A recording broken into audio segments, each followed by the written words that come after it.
welcome back to G Life. So I wanted to talk a little bit about managing business from abroad. Specifically, I manage short-term rentals. So I thought I would go over some of the trials, tribulations, challenges, what I've learned, and you can probably apply some of these lessons to any business you are trying to manage from another location. You see how happy he is to participate with me today. Subscribe to the channel. And today we are going to be talking about managing, I don't know. We are going to be talking about managing business from another location, specifically another country. Managing a property, a business from abroad, there's so many different aspects. Now, I'm going to talk specifically about some of the things that I deal with, but I think these things can apply to managing lots of different businesses when you are away. I'm 6 or 7 hours ahead, and all of the problems always start basically around 11:30 at night my time. And that is probably one of the most frustrating things. It's like, it's just people. Usually the problem is relatively minuscule. However, when someone's spending their money, even if it's discounted, no matter what it is, they're gonna have something to say about little things, y'all. I have had so many challenges, especially now with COVID, and there are lots more scammers around, it seems. And working with Airbnb or another platform, it can be frustrating, especially if someone sends Airbnb a message overnight, 2 or 3 o'clock in the morning when you think everything is fine. They've been checked in for hours, and you're like, okay, I've checked with them, they're good, blah, blah, blah. And then all of a sudden you see in the morning that they canceled their reservation because they found bottles underneath the sink in the bathroom. Bottles. You see the message and you're like, oh, bottles of what? What could have upset them? Bottles. It's lotion. Lotion I leave for my guests. So I get punished for courtesy. But honestly, it's a lot of things like that. It's minuscule things that you always have to deal with, and it's always at times that you don't necessarily have the time, especially when you're living your life abroad. Now, you can mitigate that by having someone else manage it, doing different ways. There's virtual assistants, there's all kinds of ways you can manage it, but of course, it cuts into your profit. And depending on how often you're booked. Now, during COVID, it's a whole different story, right? Like, bookings are low, I want to manage it myself. During normal seasons, normal periods of time, it was easier to have other people involved in managing my short-term rental. Now, the answer could be do a long-term traditional renter, and that in and of itself would mitigate some of these issues because you build a relationship with someone.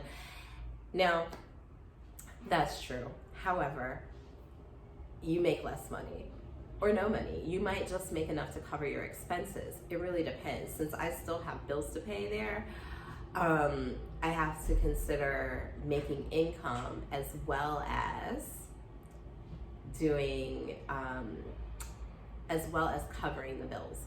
So what I originally did was a traditional renter, but when I realized I needed to make more income for myself abroad is when I decided to do short-term rentals in my property. Now I have 2 units that normally I rent. And I actually went through a period of trying to expand that. And I'm gonna do a whole nother video on expanding my business from abroad because I'm still working on that. I'm still actually working on expanding my business in different ways. And there are so many challenges. So, lesson number one, the first thing you need to do is have a good team wherever it is that your business is located if you are not there. Specifically for short-term rentals, things come up. People need stuff in the apartment that maybe you missed or whatever, like you want to supply. So what is really, really helpful is having someone who can pick things up really quickly, drop them off at the apartment. So a lot of times it's a co-host, sometimes it's a runner, just somebody you can do that. Now, I don't always have reliable people to help me with these things. They make life a little easier these days because places like Target, Amazon, they do same day drop-offs, depending on the hour that you get something in there. So if it's a big emergency and you have a guest who's like, I need a blender, and you don't have one, right? Like, you can pop online, order something really quickly and get it delivered the same day. And these sort of things kind of help your relationship with your guests, make sure you get good reviews. And of course, there's always people who are unsatisfied. And this is the challenge, one of the biggest challenges is just mitigating the relationships with people who are staying there for a few days. And I find that the people who are staying for 1 or 2 nights are usually the most picky, challenging, something or another. But I try my best to be a good host from where I am. Now, there are also other things you can do, like I mentioned, messages overnight. There are services that you can hire and they're relatively cheap that can respond to messages. The only problem is they can't respond to problems. They're still going to need you if something comes up. So if it's simple things, and usually the simple things are not an issue. If someone's like, hey, I can't find the towels, and you don't respond right away, there's towels there, they'll keep looking, they'll find them, even if you don't respond. And usually within half hour, you'll get another message like, oh, oops, we found them in the bathroom, in the cabinet where towels usually are. But, they needed to send that message. Usually those kind of things kind of resolve themselves. Issues such as, we don't know how to turn on the water faucet. They're going to still have to contact you, aren't they? They're going to say someone needs to go. Now, luckily, if you have a runner, a co-host, you can also have them getting those messages. I do have someone who also gets some messages for me as a co-host, so I had to kind of incorporate that in, but you have to compensate them somehow. And again, it cuts into your money, and you have to consider all of the balances of managing a property, because if you own the property, you're responsible for its upkeep. And all of these things need to be planned, and a lot of things come up unplanned. Last night, I just had someone go to the house because the dishwasher wasn't working properly. You just have to have people on hand that you can trust to get things done. Yeah, it's not always easy to find people you can trust when you're away, and ultimately, you should have these things in place when you are there before you leave, because that way it'll run more smoothly. Guess what? I didn't do that. I think I mentioned in the other video when I talked about making money, if you haven't seen it, different ways I started my journey abroad. I did not plan well. Actually at the time I had 2 properties. They all had long-term renters in them. And I say they because one building had 2 units, and then the other one was a single, as the townhouse. And they all had renters.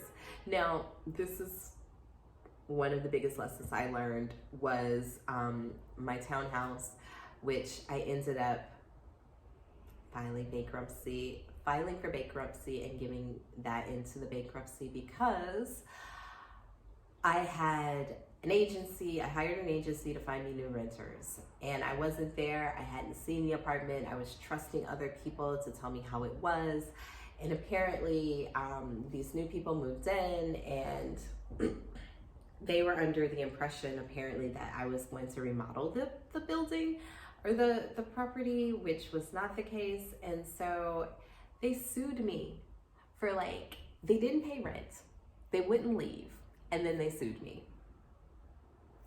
They were there for 5 minutes, okay, and totally ruined my life. Not really, but they tried. And so as a financial kinds of strategy, I decided to file bankruptcy because they were suing me for $10,000, which wasn't gonna pay them $10,000 even if I had it. And to litigate the case, it was gonna cost me $10,000 to $20,000. So ultimately, I wasn't trying to pay these people anything. I was overwhelmed, I think, from a lot of different things. And ultimately, I probably should have gotten better advice, but the lawyers that I spoke to, I kind of, when I was talking to them about, what can I do about these things? They're like, well, you should just pay them something, is what they were trying to say. And I was just and they got this lawyer, this predatory lawyer, who basically just sued people. And where, you just have to prove that you didn't do the things, and that still costs you money. So that's what I did. I filed bankruptcy as a financial legal strategy to get rid of all of my debt and to get rid of these people, because then they couldn't come after me. I just rolled them up in the thing. And since they had stayed there actually they left, but they didn't tell me. And again, I couldn't do anything. They had a lease. It's so many different things. So this is one of the challenges with long-term renters. You have a lease and you're away. These people could be doing all kinds of things in your property and you have no idea what's happening. And then you can be screwed in the end.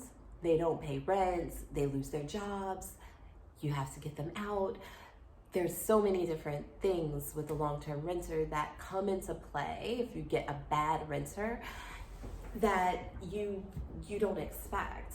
And that's why I ended up saying, okay, fine, I'm just gonna do the short-term rental in my other property. I don't need 3 units, do I? I probably should have kept the other one, but I don't regret anything. It's fine. I moved on. I'm working towards expanding my business again, and I'm gonna do a separate video just about that and talk a little bit about what I'm doing and how I'm doing it, and the team that I'm building back in the States to help me do this stuff. Now, you might wonder, why don't you just do it where you are? Taxes. There's so many different tax issues when you are building a business, and depending on the country you're in as well, it makes a huge difference how you manage your money. So I keep my money in the US for now. I do want to eventually bring part of my business into Europe, but I don't know if it's going to be in Italy because of taxes.